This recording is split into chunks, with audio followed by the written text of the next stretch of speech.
दोस्तों आज हम बात करेंगे गैस्ट्रोइसोफेजियल रिफ्लक्स डिजीज़ यानी GERD के बारे में। उसको हम कैसे दवाइयों के बगैर टैकल कर सकते हैं।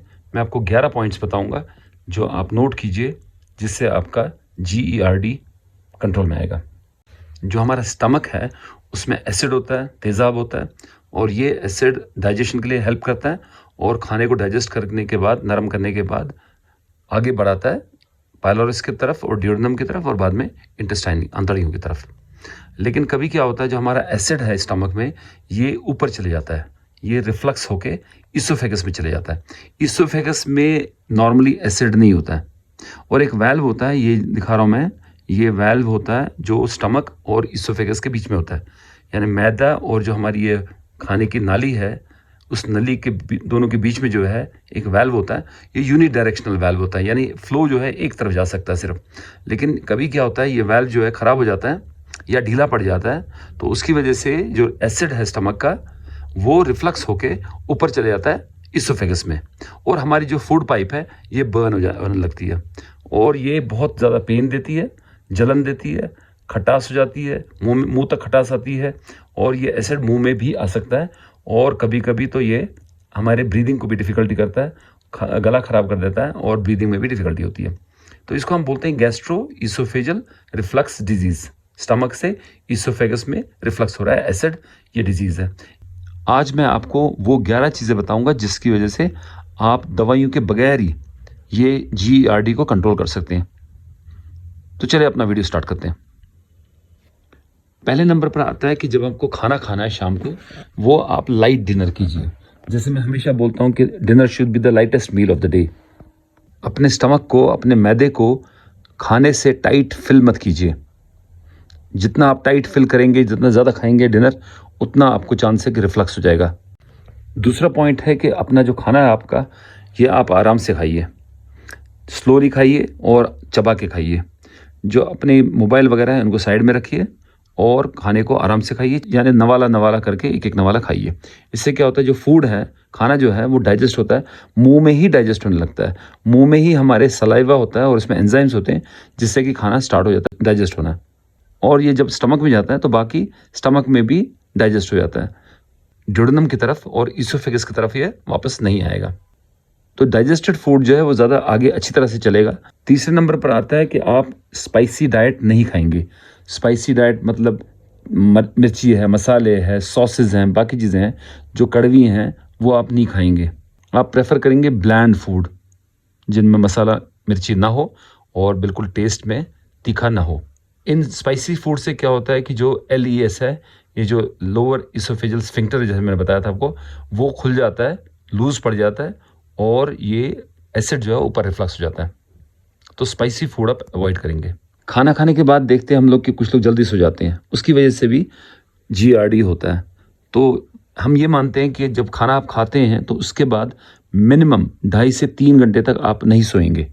उस टाइम पर आप टहल सकते हैं, बैठ सकते हैं, टीवी देख सकते हैं, कोई बुक पढ़ सकते हैं, बैठ के फैमिली के साथ चैट कर सकते हैं, या हल्का सा टहल सकते हैं अपने कमरे में या लॉबी में।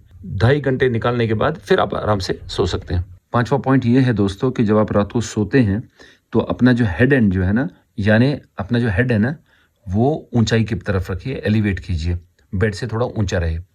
उसके लिए चाहे आपको एक पैडिंग करना पड़े, चाहे कुछ पिलो रखना पड़े अलावा, चाहे जो बेड एंड है उसके नीचे आपने 2 ईंटें रख दी है या कोई वुडन ब्लॉक रख दिया है, जिसकी वजह से जो आपका हेड एंड जो ऊपर रहे वो, तो उससे क्या होगा, रिफ्लक्स जो है वो कम होगा, एसिड जो है वो इसोफेगस में नहीं जाएगा। 6 से 9 इंच तक अगर आपने रेज किया है बेड को हेड एंड पे, तो वो काफ़ी बेनिफिशियल होगा आपके लिए।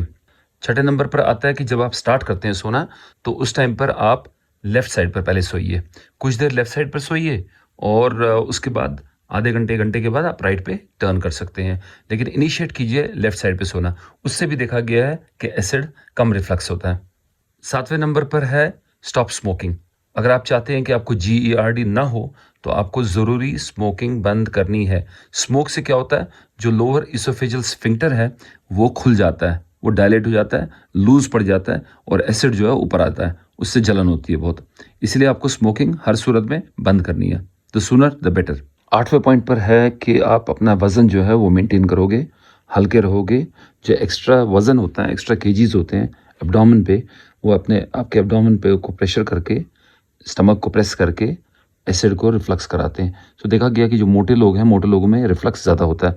और अगर आपका एब्डोमेन फ्लैट है, जैसे इस पिक्चर में आप देख सकते हो, इसमें चांसेस कम हैं रिफ्लक्स होने के। और अगर आपका पेट बाहर निकला है, मोटा है, फैट है पेट में, तो रिफ्लक्स का चांस ज़्यादा है। 9वें पॉइंट पर है वो डाइट, कुछ ऐसी चीज़ें हैं जैसे अल्कोहल है, जैसे कॉफ़ी है, ये आपको हर सूरत में बंद करना है। ये ट्रिगर्स हैं, GERD के लिए ट्रिगर्स हैं।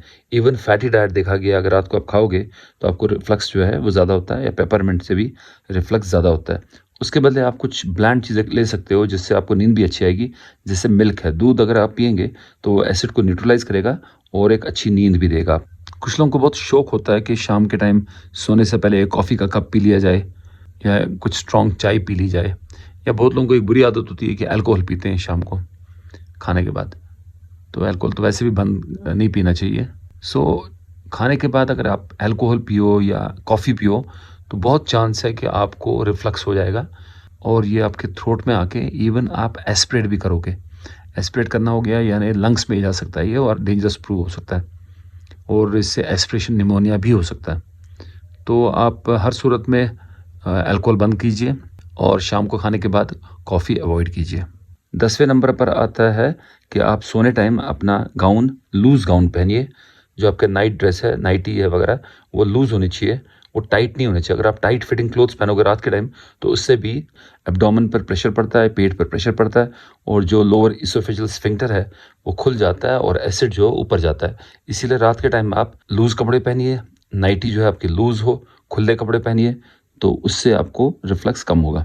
11वें नंबर पर, और लास्ट नंबर है ये, लास्ट बात जो मैं बोलना चाहता हूँ आपको, वो ये है कि आप NSAID जो है ना, non steroidal anti inflammatory drugs जिनको बोलते हैं, जिसको हम आम ज़बान में पेन किलर्स बोलते हैं, वो आपको हर सूरत में अवॉइड करना है। उसमें डाइक्लोफेनेक है, इसेक्लोफेनेक है, आइबुप्रोफेन है, या हाई डोज एस्प्रिन हम लोग देते हैं पेन के लिए।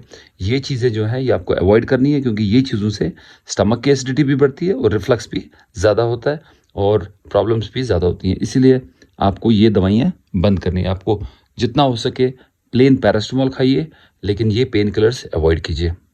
अगर आप ये सारी चीज़ें जैसे मैंने आपको एडवाइस किया ये आप करेंगे, तो चांसेस आपको बहुत हाई है कि आपको मेडिसिन्स की, दवाइयों की ज़रूरत नहीं पड़ेगी। और अगर ज़रूरत पड़े भी तो बहुत लो डोज़ की ज़रूरत पड़ेगी, और काफ़ी देर के लिए नहीं ज़रूरत पड़ेगी। यानी लॉन्ग टर्म ट्रीटमेंट या हाई डोज ट्रीटमेंट आपको ज़रूरत नहीं पड़ेगी।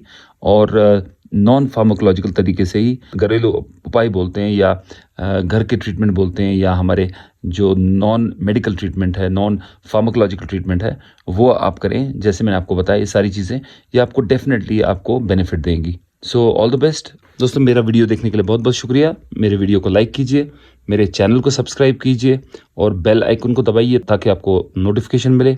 और जब तक मैं आपको मिलता हूँ अपने नए वीडियो में, अपना ख्याल रखिए, अपने फैमिली का ख्याल रखिए। खुदा हाफिज़, have a nice time, bye.